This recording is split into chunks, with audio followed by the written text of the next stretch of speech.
Boa tarde a todas e a todos os meus irmãos, minhas irmãs, brasileiros, gente querida de Minas Gerais, senhoras prefeitas, senhores prefeitos, vice-prefeitas, vice-prefeitos, ex-prefeitos, ex-prefeitas, secretários municipais, vereadoras, vereadores, e eu faço esse protocolo com muito prazer, porque filho de ex-prefeito, fui prefeito, 2 irmãos prefeito, conheço com muita intimidade aonde de verdade bate o coração da democracia brasileira. E esse coração bate nos municípios, e sendo municípios mineiros, é mais perto daqui que bate o coração da pátria. Eu quero protestar porque o pedaço que está preservado do poder político brasileiro são os prefeitos e prefeitas. E, portanto, esse é o diálogo mais importante de todos os que os candidatos à presidência da República do Brasil têm que fazer. Portanto, a gente tinha que achar um tempo diferente dos tempos da Rede Globo, que a gente só tem tempo de dizer 3 coisinhas em médias e falar truísmos e falar um pouco mais complexamente e ouvir. Mas eu também entendo, não é, que são muitos candidatos, eu estou inclusive propondo aos companheiros, criamos a Associação dos Candidatos à Presidência da República, eu já quero pedir o voto do meu querido professor Paulo Rabelo de Castro, que me cedeu o seu tempo e eu quero agradecer. Ele vai me suceder aqui. E prestem bem atenção nele, é um grande brasileiro que tem coisas importantes para dizer sobre o Brasil. Telegraficamente, o Brasil, nesse momento, está proibido de crescer por 3 gravíssimas interdições. E estas são as pistas por onde um projeto nacional de desenvolvimento, que amanhã tenha eu, pela bênção de Deus e a força do nosso povo, o privilégio de liderar, nós vamos tratar dessas 3 graves questões, porque tudo que o Brasil não pode mais é permanecer na estagnação econômica. Primeiro, o Brasil está proibido de crescer pelo explosivo endividamento das famílias e das empresas. Hoje, 60 milhões de brasileiros estão com nome no SPC e no Serasa. Portanto, o crescimento pelo consumo das famílias está proibido. As empresas brasileiras já devem estonteantes 2 trilhões de reais, 600 bilhões de reais dos quais já caminham para o crédito de recuperação duvidosa.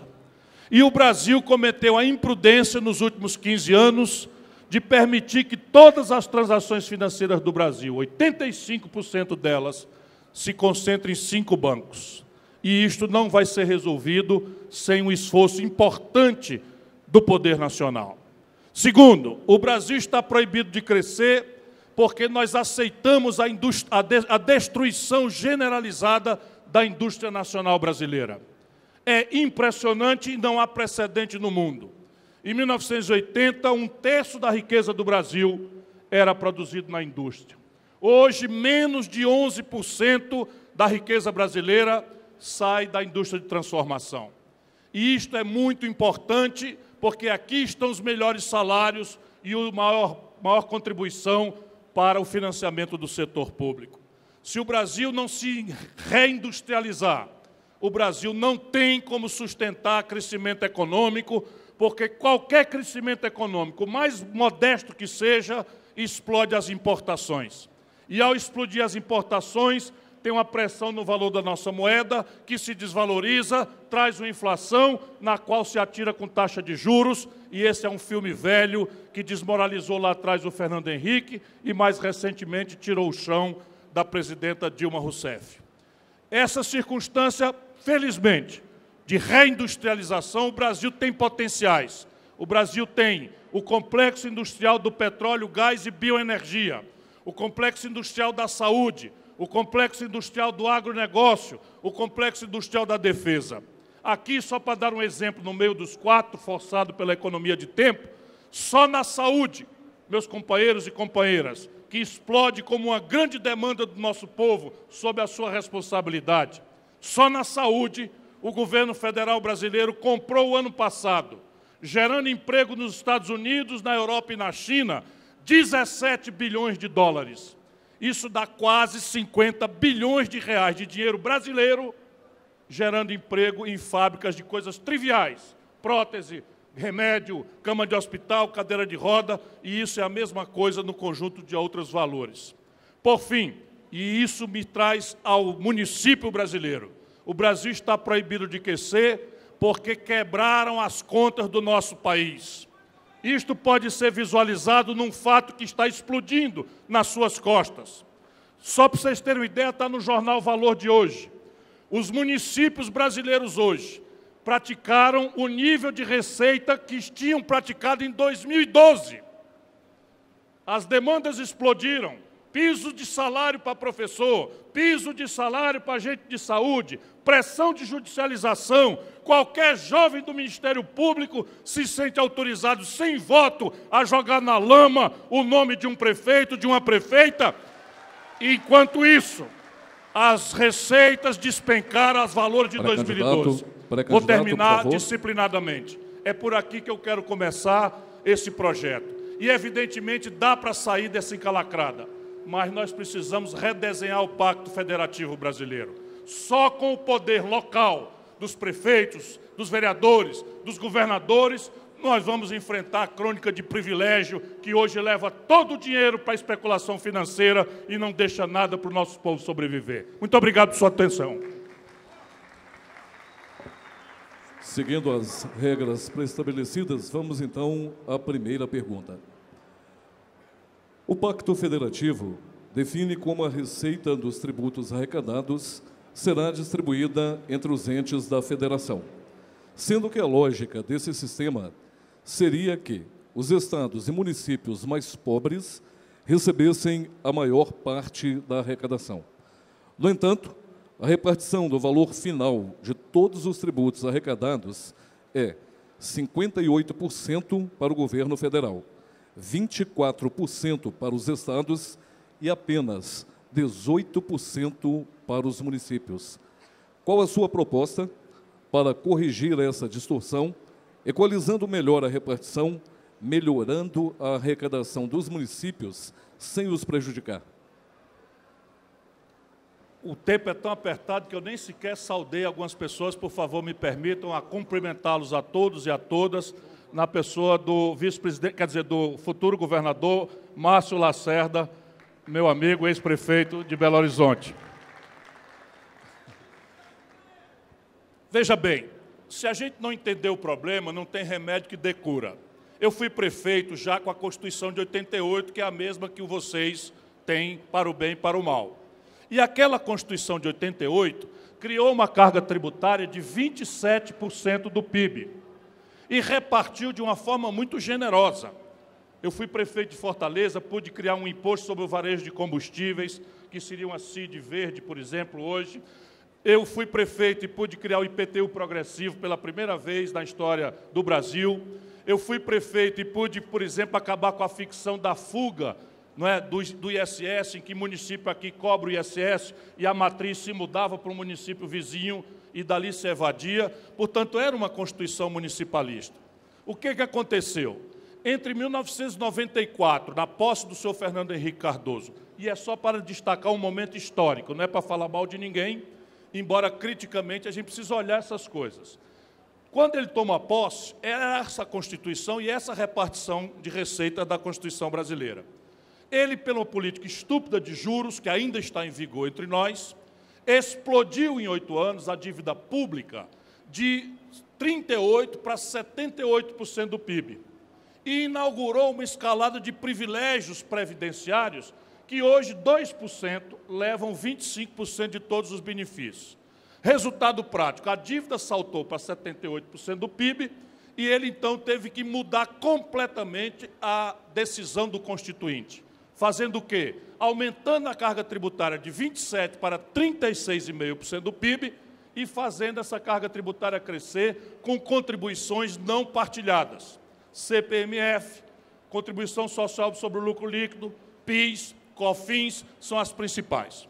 O que é que nós temos que fazer? Evidentemente, o Brasil tem que fazer uma reforma fiscal e mudar a lógica de incidência do consumo popular, que atinge só os mais pobres e a classe média, para a apropriação de rendimentos financeiros e de patrimônio das classes mais ricas. Isso é fácil de falar, mas, como eu disse na questão anterior, só tem solução se nós, o poder político democrático, nos reunirmos para redesenhar o Pacto Federativo Brasileiro. E aí é simples.